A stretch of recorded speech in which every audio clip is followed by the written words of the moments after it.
सार के हर बहिनियान हो। यू नो सार, सार समझती हो? इंग्लिश में सर बोलते हैं, भोजपुरी में सार बोलते हैं। अरे पगली, सार मतलब होता है हित। हित हितो नहीं खूब बुझत, हित वो हिट नहीं, हित जो मर्द होता है तार भाई। हाँ न तनी विस्तार में, मर्द का जो मेहरारू होती है उसके भाई को हम लोग भोजपुरी में सार बोलते हैं। सार बोलते हैं, यानी कि आपके भाई को हम बोल रहे हैं कि तू ही बारू और के अरे मलकिनिया हमर सार के अरे तो बहिनियान हो। लइका कहता कि सब धन खा जबा की आँखी के सोझा कि तोहरे नामे कदम बरिया के जमीनिया ना बना तू नगीनिया हो।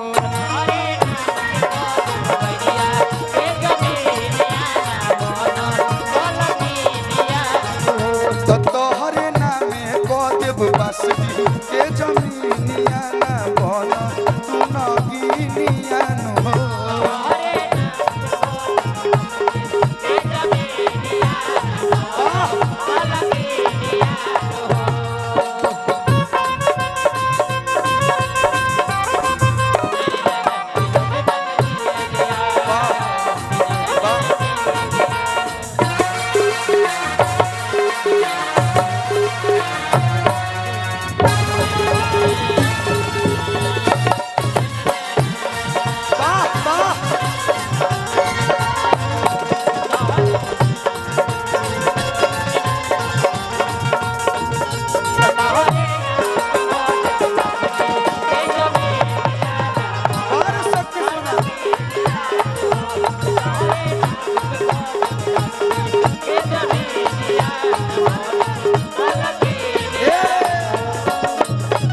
लइकवा कहता वाह वाह। बतावा ननद बोलतिया बहिनिए नहिया, सास बोलतिया माइए नहिया, काहे ने खूब बर्दाश्त करत करो तो खिसिया के धनी ऋषिया के धनी। अच्छा पहले के जो हमनी के चाची लोग दादी लोग रहे लोग, वो लोग के घर के इज्जत के डर रहत रहे कि हम तनी मनी झगड़ा करें तो लोग सुनी तो का कही। लेकिन आजकल के जो नई की गर्लफ्रेंड जो लव मैरिज हो रहा है, अब बताइए मनोज भैया लड़की कैसे इज्जत करो। पहले होत रहे कि लड़की के फोटो ना देखे माई बाबू सेठ तो हम सेठ कपारे पर तसली फोटो की तरी से। अब फोटो आवता, अब फोटो के बाद वो क्या बोलते हैं, मेरा भी हुआ था रिंग सेरेमनी, क्या गलत बोल देंगे ये लोग, गलत छाप देता है। एंगेजमेंट भी बोलते हैं। अब एंगेजमेंट में लड़का शर्मा शर्मा कहता अपना नंबर दो ना बात करेंगे। अब लड़का के नंबर मिलल, माई बाबू के मालूम नहीं कि लड़का नंबर ले लेबा। अब कट 1 घंटा बाद घर पहुंच गई क्या? अभी नहीं। अरे बाप हो बाप, चली हो भाई बर्दाश्त नहीं क्यों होते ने। अरे बियाह कर ले रे, अभी एंगेजमेंट के साथ टिक दे लेके जो ना माई बाबू के साथ मनो करे के, माई बाबू के मन से आइनियो मन भीतर गछ बा। हेलो हेलो खाना वाना खा ली बाबू? ए हमार सोना, थोड़ा वीडियो कॉल पे आओ ना, मैं अच्छे से नहीं देख पाया था। आइए ना। तो उन्हें से लेकिन नहीं अभी मैं नाइटी पहनी हूँ, मैं नहीं वीडियो कॉल पे। आई दादा उन्हीं आग लागल बा। लड़का कहता सुनी ना बस अपना चेला दिखा दो, मैं लाट को छोड़ा चियारत ये करो बा। ये बुझाता रात भर लगा रहेली तोरो बा। अब सुनी बाबू के अपना बाबू ना कोले होले, लेकिन दिन भर में 100 बार बाबू हाय बाबू हाय बाबू हाय बाबू हाय। सोना कहाला, कटोरा कहाला। बीतल 2 साल के अंदर देखिए ना चम्मच पतेली कराही कहली सो। अब बताई का लड़की इज्जत करो। ब्याह से पहले मैं राज बता दिला, मेरी मम्मी ने थोड़ा खड़ूस है, थोड़ा मैनेज कर लेना, गुस्सा मत होइए। मेरे पिताजी ने थोड़ा सा वो शौकीन, अरे साला ले गई। अब का इज्जत करो, जानत है मैं परिवार के कहानी तो कह दिया। लड़का मनावता कि खिसिया के धनी ऋषिया के धनी, तो बाते बाते देबेलू तला के धनी। अब इन्हें लड़की कहाँ मानती है, हट कहती है ना तो हम जाइबे करें जइबो तो कहतिया कि जातु बनी राजा यो तो नहीं हाथ तू संभाल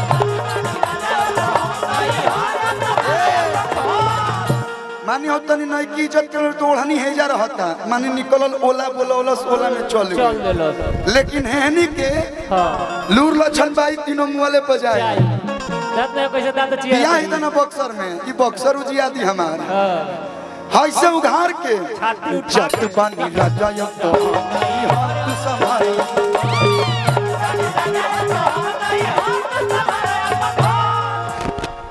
तो लइका कहत सुनो चल जेबू तो हम कौन मुंह देखाई दहिया पथुर तक की बस आई ऐसन मत कह अरे तोरा बिना आई कैसे अरे नीनिया धनी हो खोते बिहनिया नु हो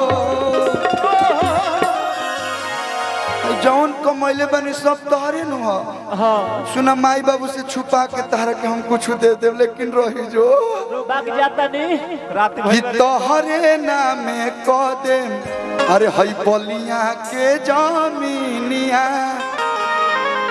हमारा बक्सरों में हाईवे पास मिल 30 लाख रुपया काठा बा कह देता नहीं ले लो एक कट्ठा अच्छा जमीन ना ले बोलूं बैरिया मार्केट में दुकान बहु ले ले कि तोहरे नामे कह दे बैरिया के तो कीनिया ना बना तू ना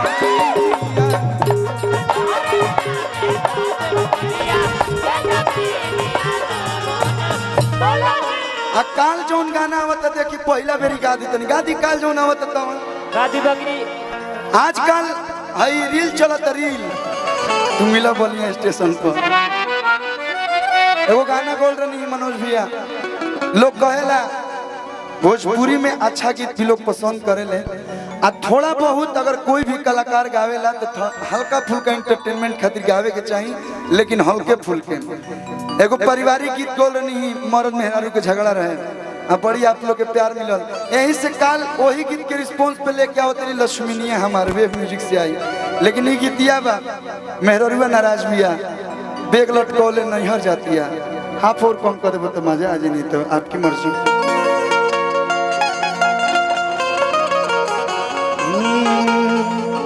कि रोजे रोजे के घरवा के सासन पिया अब सहाई ननदो के भाषण पिया जदि रही जे इहे रहनिया तो